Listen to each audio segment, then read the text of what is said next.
Who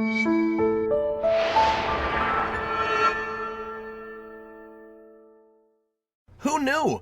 Apparently alcohol neutralizes kryptonite. Man, Superman should just carry around a fifth of vodka.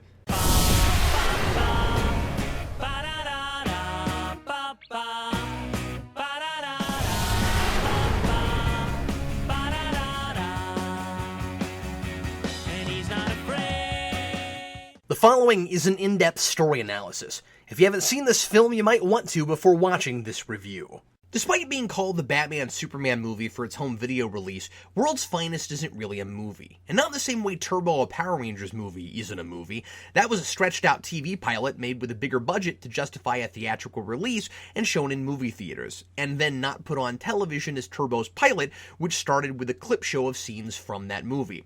I can't complain that World's Finest is just a 3-part Superman the Animated Series episode released as a movie, because kids shows take multi-part event episodes, throw them on video to grab some extra cash, and call them movies all the time. Justice League did the same thing several years later with its 3-part pilot Secret Origins, and its 3-part Thangarian mythos-centered Star-Crossed.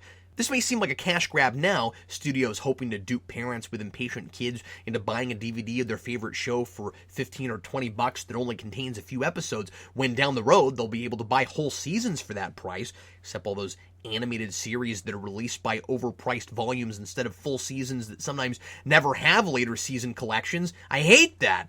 On the other hand, sometimes those big events are people's favorite episodes, and they might want those, knowing they'll rewatch them several times, but not care to own the whole show. I really appreciated Paramount, for example, when they put out separate box sets for landmark episodes of each season of Star Trek The Next Generation when it was remastered, like The Best of Both Worlds. Especially for those of us who wanted the featurettes they graciously included about those episodes, who had already bought the series in its original presentation years ago and didn't feel the need to buy the whole thing again.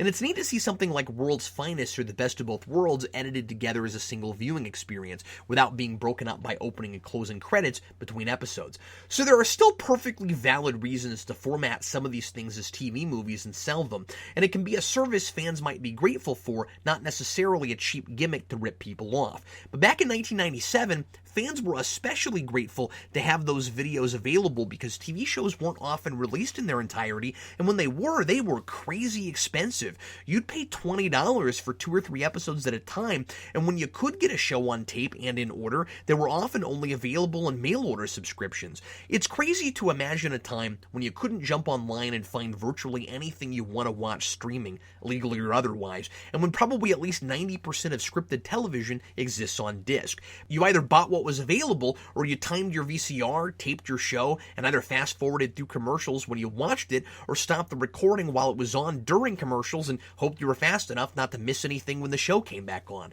World's Finest was a big deal when it first premiered, and it felt like a TV movie event. It was clear to any kid that grew up on Batman the Animated Series that the Superman show was made by the same team, even if you didn't pay attention to the credits. The animation style and quality of storytelling, even though they were just by the nature of the main characters often really different kinds of stories, made it impossible not to imagine they existed in the same universe.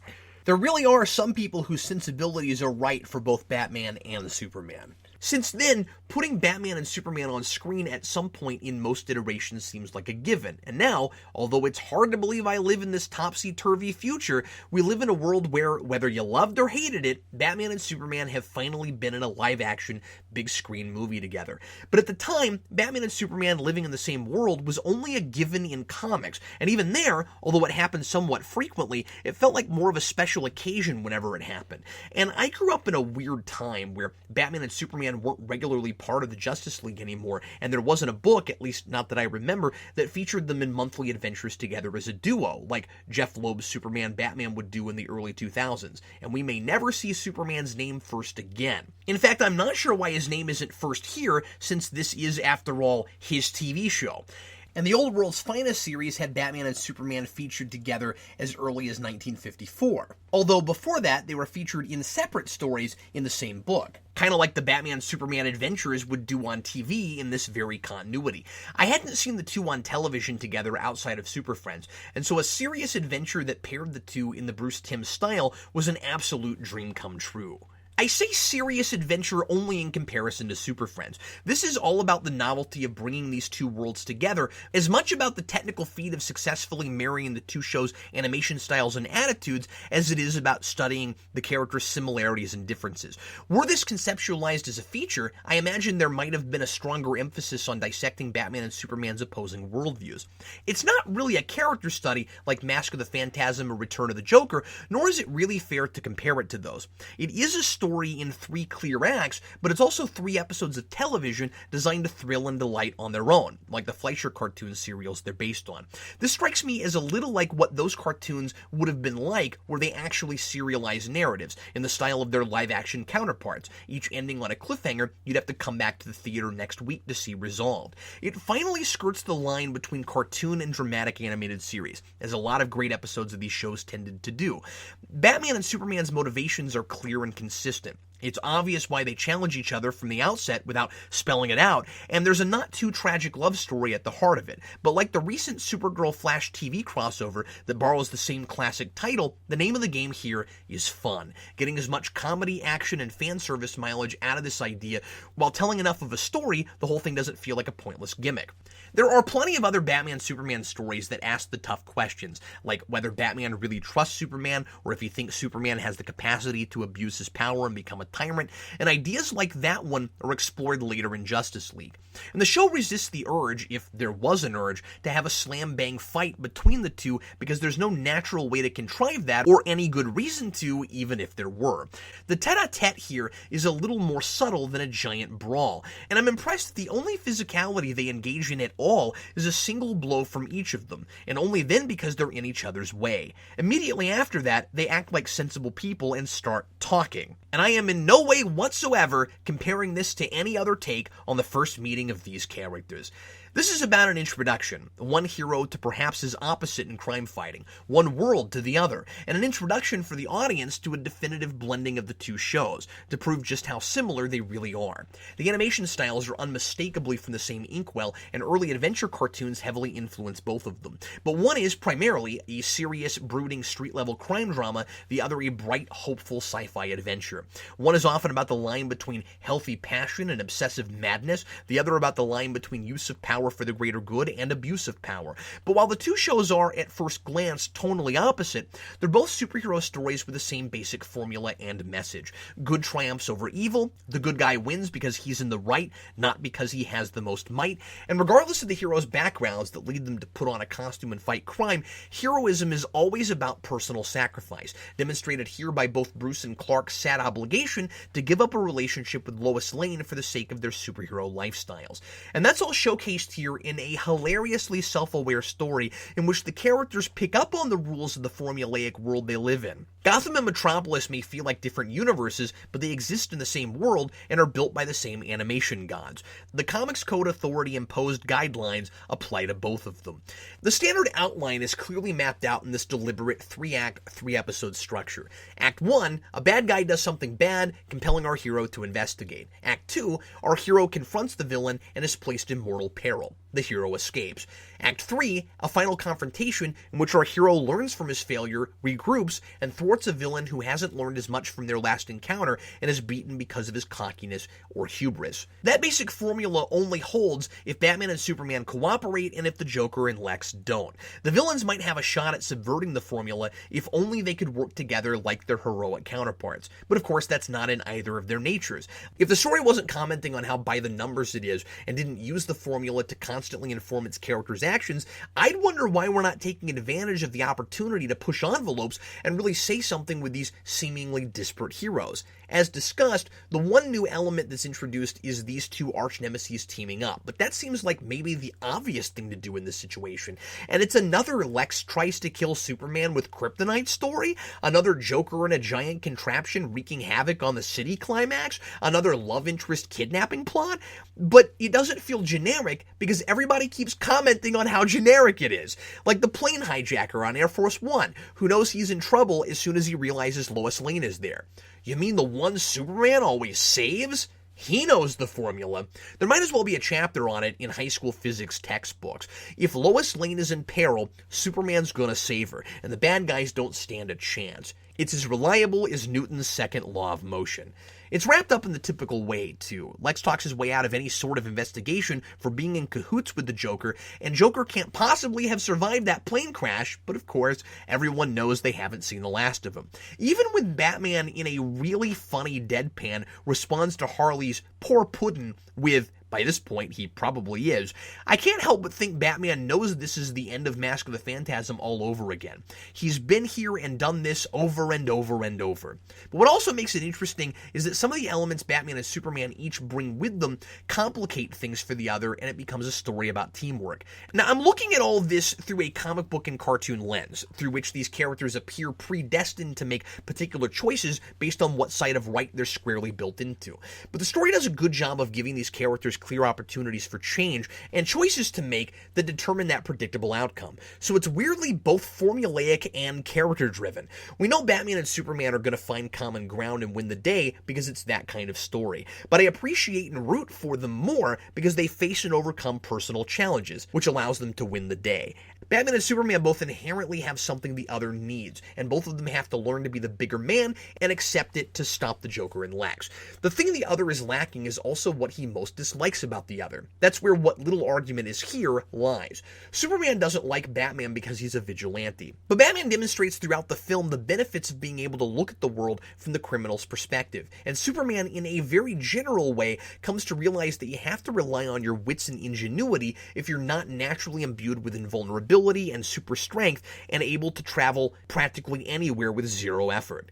Being Superman is like living in a video game perpetually enhanced with Game Genie, which is, somewhat ironically, the only way I can get very far at all playing the Death and Return of Superman on the Super Nintendo. Yeah, you can make yourself invulnerable, but Superman still dies. Noodle that one.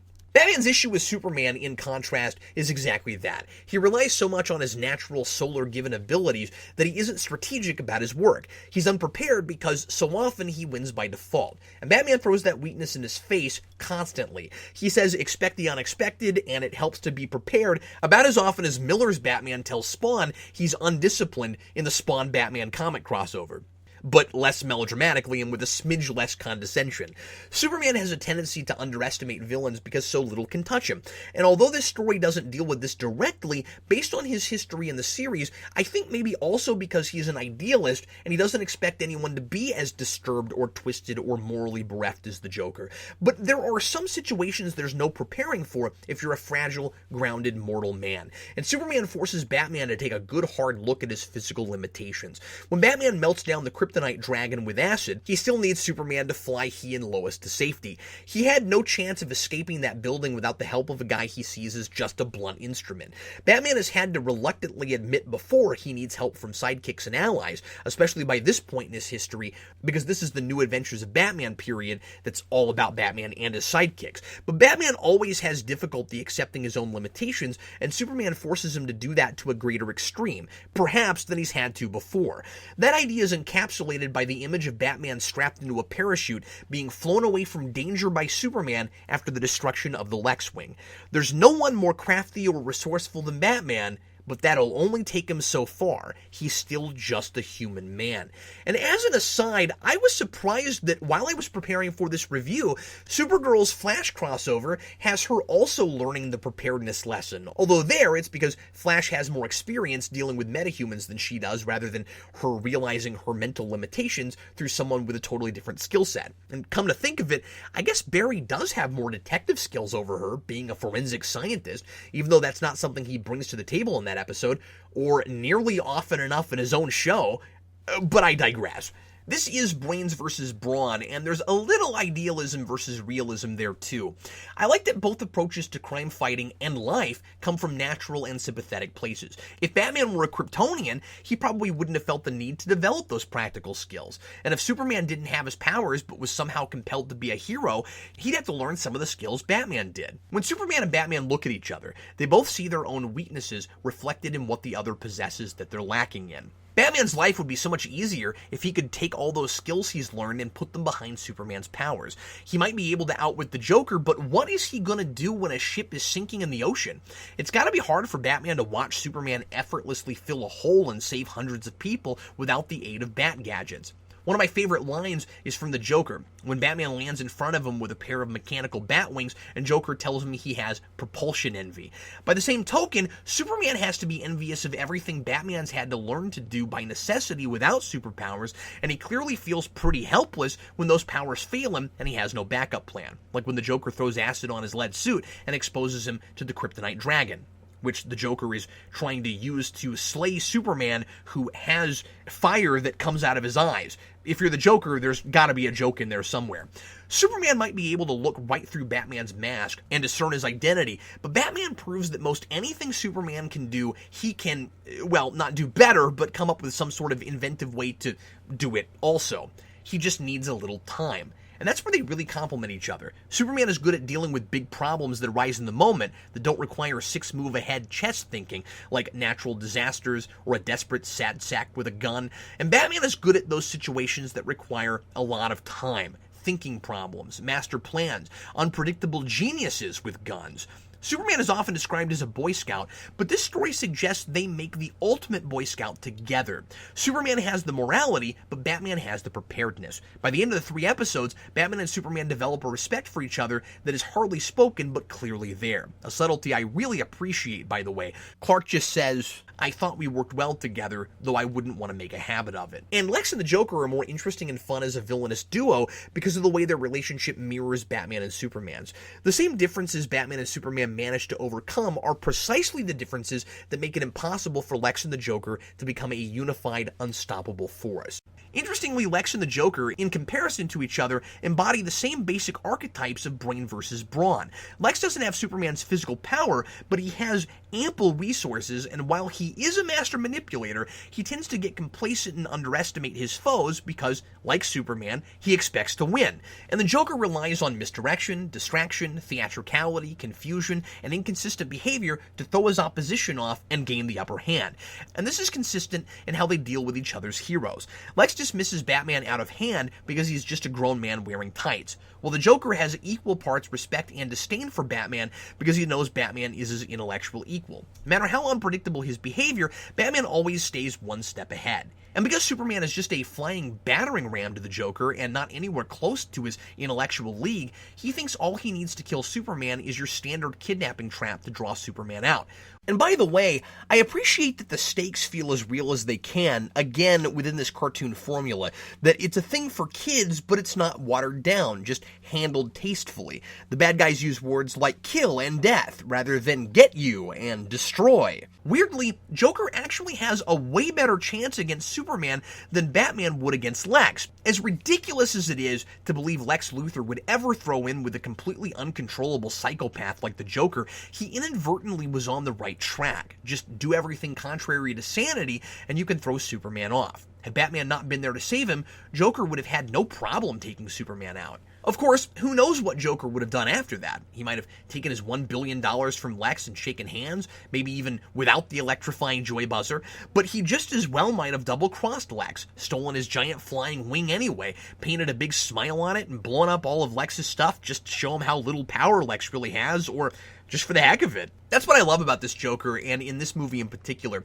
He's calculating like Lex, seems to always have a plan, but the way he reacts in the moment, you can never tell when he's doing something he planned all along, and he's just pretending he just came up with it, or when he's improvising in the moment. Did Joker anticipate Superman would have a lead suit and just pretended he didn't know it could stop his kryptonite? Or did he always plan to lure Superman into that room with Lois and hit him with acid?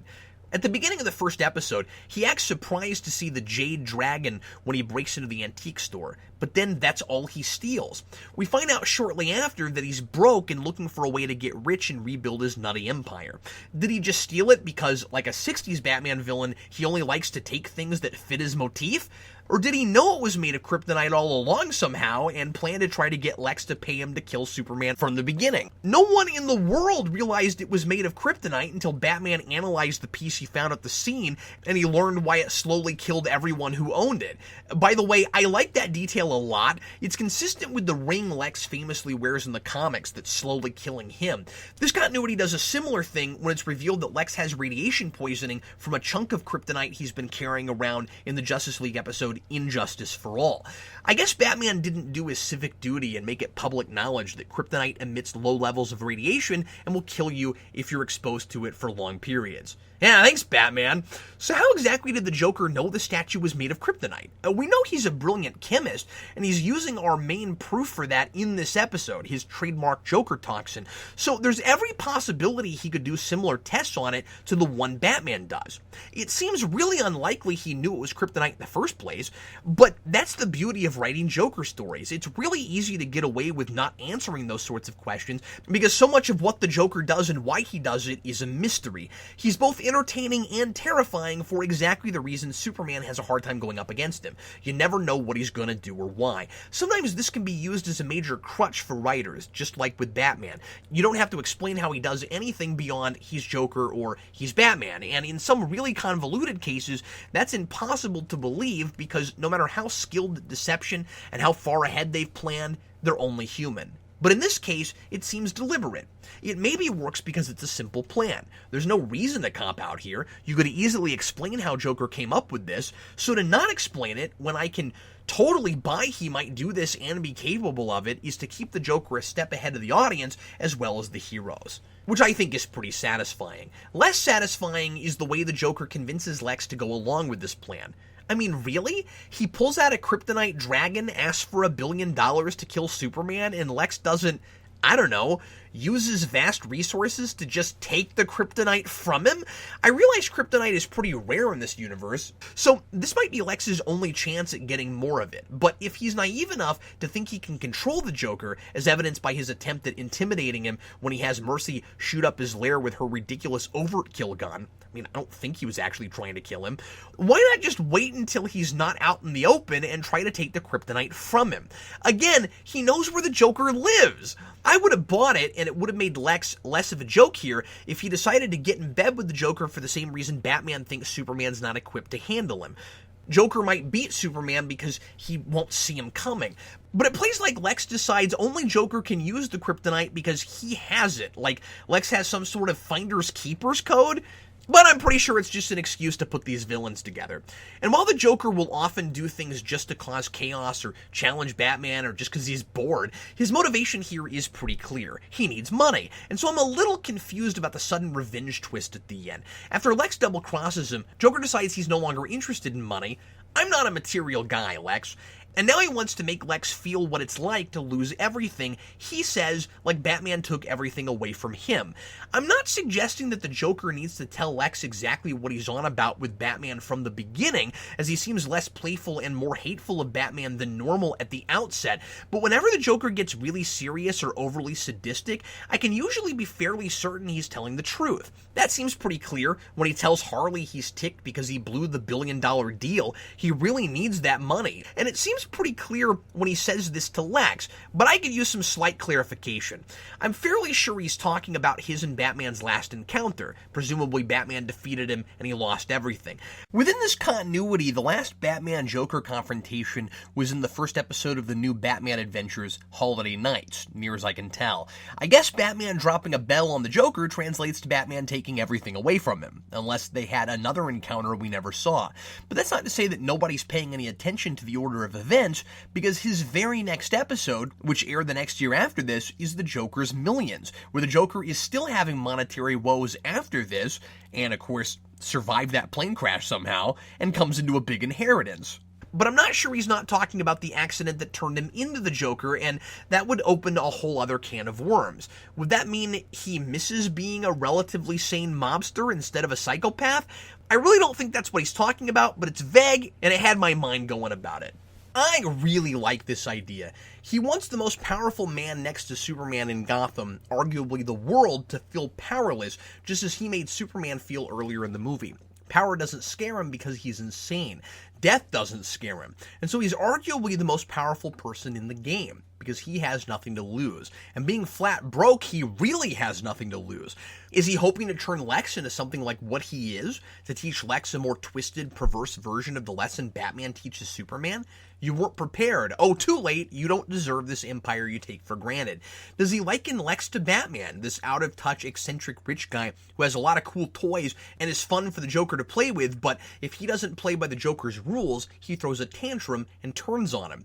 The image of the Lex wing as a huge smile in the sky is fantastic. It's a perversion of power. It's perhaps the Joker saying to all three of his enemies, Lex, Superman, and Batman, they're not as tough as they think they are.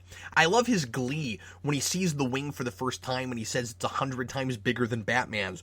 Clearly the Joker has some sort of envy himself. It's only fun to go up against Batman if you can match his wonderful toys, as Joker so often does with his abandoned carnivals and his toy factories and his huge death traps. He's laughing in the face of power. Superman's raw power, Lex's money, and Batman's terror, which he obviously funds with gobs of capital. Joker is saying none of them own the sky. Real power is gall and fearlessness and sheer insanity. And the punchline is that while Batman and Superman work together well as a team because they're finally cooperating, as Joker and Lex were incapable of doing, they don't really beat the Joker. He beats himself. So perhaps that's why he's laughing that trademark Hamill sadistic death laugh. The craziness he thought could supplant power can't be controlled. His explosive marbles, which he used earlier to make his getaway, get loose on the plane and he destroys himself. The Lex Wing. Piloted by the Joker, voiced by the guy who played Luke Skywalker. Brilliant. It is a lot of fun to see Joker and Lex on screen together, and there's a lot of comedy mileage in pitting their female henchwomen/proteges against each other. A comparison I would have never thought to make, but it seems really obvious once you've seen it. Harley and Mercy both mimic, adore, and want to be their bosses. Joker has some of his funniest lines and scenes with Lex, like when he calls Lex Mr. Clean.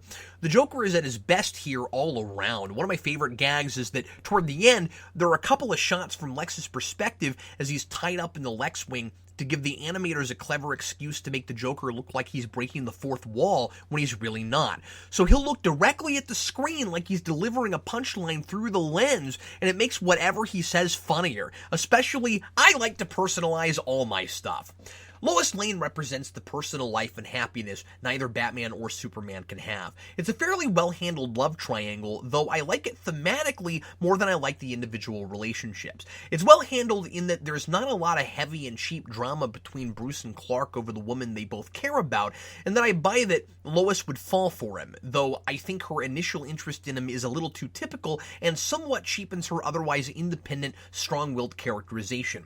Lois expects Bruce to be a money-grubbing creep, kind of like Lex Luthor, but instantly wants to go to dinner with him and falls all over herself because he's tall, dark, and handsome. That seems a little out of character for an award-winning, hard-nosed journalist used to putting her personal feelings aside to get a story. It also kind of makes her look like she's in a hurry to date because she's impatient about things not coming together with Superman, who she very progressively asks out after he rescues her from the Air Force One incident. And of course, he immediately has to go save people, and he can't commit. But once she gets to know Bruce, I absolutely understand what she sees in him, and I really like the identity issue it raises, which Bruce and Clark have a discussion about. She likes Bruce Wayne, and she likes Superman. Too bad we can't mix and match. They sort of did later on, only backwards, in an episode called Nighttime, about 10 episodes after this, also in Superman the Animated Series. Superman here was talking about mixing Bruce Wayne and Superman, but that was Clark putting on a batsuit. I always wondered if that was intentionally an ironic callback to that line. Lois has been spoiled by Superman. She's seen incredible power tempered by humility and altruism. So she wants to be with a man who is, to quote Lex from Batman v Superman, all good and all powerful. Or at least, really good and really powerful. That's why she doesn't see anything in Clark. He's a nice guy, but she's constantly making fun of his lowly Midwestern farm town roots and doesn't take him seriously because she sees an under-ambitious pushover. He has that good-natured side, but not that insatiable desire to and ability to change the world that she shares with Superman. Bruce has, she thinks, that good nature and the power, but she questions his nature once she, like Rachel Dawes, finds out about his mask. Neither Bruce or Superman can give up their other persona and be the heroes they are, and in Bruce's case, Batman is something much closer to how Bruce really sees himself. Although, and perhaps my opinion would change on another viewing because it's been a long time since I've watched this show front to back, but I've always seen this particular version of Superman as the man and Clark is the facade. So Superman could actually be himself and be with Lois even without telling her his secret identity. But then he'd be selfishly splitting his time between her and the world that needs his help. And this leads me to my biggest complaint, which is Bruce getting this serious with a woman off screen. This relationship isn't a front for the public to deflect suspicion that Bruce is Batman. He really likes Lois and seems to be as much himself in front of her as he can be without putting on the Batsuit. He doesn't act any differently with her at all once she knows he's Batman, and suddenly Bruce starts to seem more like the genuine article and Batman more of the exaggerated persona, which is strange that we're almost flipping that between Batman and Superman. And it's very counter to how he's portrayed in most everything else in this continuity, going against that line that admittedly comes later, in my head, that's not what I call myself. Bruce implying that in his mind, he's Batman in Batman Beyond. Now, perhaps she helps him get in touch with his humanity again. Maybe Lois kind of brings whatever Superman there is in Batman out in Bruce. But he starts to act more like he did with Andrea Beaumont in Mask of the Phantasm, and he has a clear character arc in that film before he becomes Batman that leads him to a place where he would never put his personal feelings above the vow he made to his parents, unless perhaps it meant he was giving up that vow and giving up being Batman entirely. But there's no talk about that here. He really was going to keep dating Lois, not tell her he was Batman, and keep being Batman. And I just don't buy that with this version. The tragic ending of his engagement to Andrea plays a huge role in his fully adopting the Batman persona and committing to allowing Batman to engulf his whole identity. So if you're going to do a story where Bruce gets really serious with a woman to the point where she's talking about moving to Gotham to be closer to you, I think you have to address that major element in his history. But more important than continuity is that even if I ignored what I'd seen before and took this as a singular piece, I need to see this relationship flourish beyond a dinner and dance and Lois swooning over Bruce around Clark. I know why Lois is enamored with Bruce, and while there's plenty to like about Lois, I need to know specifically what turns Batman's head, a guy who's so obsessed with showing no weakness and makes his entire life about being ready for anything. That guy doesn't go in for personal distractions, and I wouldn't need anything but this movie to draw that conclusion. And without spending more time with them together, it's hard not to see Lois's decision to move to Gotham as a rushed one.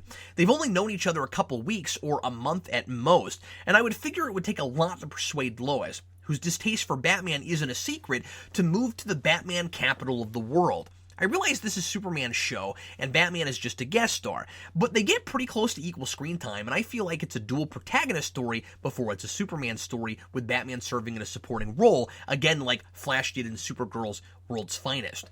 Finally, with regard to the production side, as much as I'd have loved this to get the feature film animation treatment of Mask of the Phantasm or Sub-Zero in the animation department, a lot of heart and care was taken into making this a special event. There are a lot of spectacular action shots of both Superman and Batman, showcasing the different kinds of thrills you get watching each show. Despite using the Batman New Adventures character models, this sometimes feels like a tribute to Batman the Animated Series. It's a classic Joker story worthy of the early greats like Christmas with the Joker and the Laughing Fish, and there's more Batman in the score than there is Superman. I love the moment in the end when the Superman and Batman themes are finally blended together now that Batman and Superman have united as a singular force of their own accord. I don't think the New Adventures models really fit with the Superman models, as Superman looks like that old Batman world, but in Metropolis, and it's too bad this couldn't have somehow happened while the original series was still on and Bruce Timm's crew was still using those models. But I suppose it does add a little to the novelty of the two worlds seeming to collide. At first, it's a little like looking at the 87 Turtles meeting the 03 Turtles in Turtles Forever, which is weird because this all takes place on the same plane of existence, but I get used to it. What I never get used to, and I can't fault this movie for it, of course, is a Joker without lips, especially because this material is so vintage Mark Hamill Joker. It's even more distracting because Harley Quinn looks inconsistent with her Joker. Why does she get lips, but he doesn't? I found a whole lot more to dissect here than I expected, but this story really is more of a novel romp around these two worlds and a showcase of all the motifs, tropes, and story patterns that show up in both series that you may not have noticed or thought to compare. It may not be a deep character study or a look through a magnifying glass at Batman and Superman's moral outlook, but it's everything I love about both shows rolled into one. It may not be a movie, but re-edit it to mask the commercial breaks and with that clear 3-act structure and a truly cinematic climax, and you could have fooled me. And it did when I was a kid. It's equally a great Batman episode and a great Superman episode, despite a couple missteps. I'm giving World's Finest a 3.5 out of 4.